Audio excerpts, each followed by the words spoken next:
Figure emblématique du journalisme politique, Alain Duhamel a animé des centaines de débats et émissions télévisées depuis 60 ans. Mais ce lundi 2 septembre, Alain Duhamel a fait une surprenante annonce.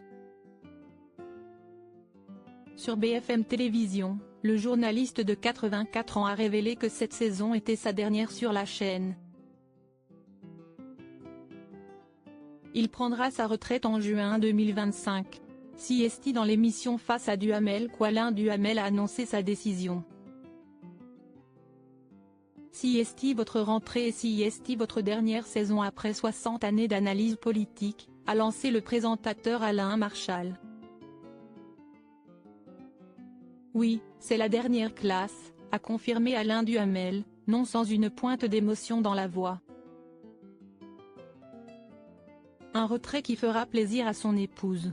Il fallait que je divorce soit avec BFM, soit avec ma femme, a-t-il avoué en riant.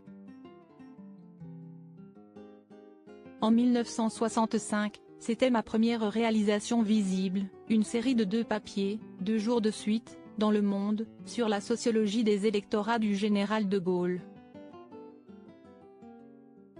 Ce qui m'a valu mon premier problème à l'époque avec le ministre de l'Information, Alain Peyrefitte, qui n'était pas content du tout car je disais en substance, le général de Gaulle représente le peuple mais les catégories populaires n'ont pas voté pour lui, s'est remémoré le journaliste. Il faudra attendre 1967 pour le voir à la télévision. L'émission a donc retracé ses débuts sur le petit écran en dévoilant des images d'archives. En 2021, Alain Duhamel était invité sur RTL, dans On refait la télé. Il avouait déjà songer à prendre sa retraite, mais n'était pas encore prêt. Alain Duhamel est-il proche de sa belle-sœur Nathalie Saint-Cricq, véritable figure du service public? Nathalie Saint-Cricq est aujourd'hui l'une des journalistes politiques françaises les plus connues. Mais ce n'est pas pour autant que la sexagénaire étale sa vie privée. Fin mars 2022, elle s'était toutefois confiée dans l'émission Chez Jordan.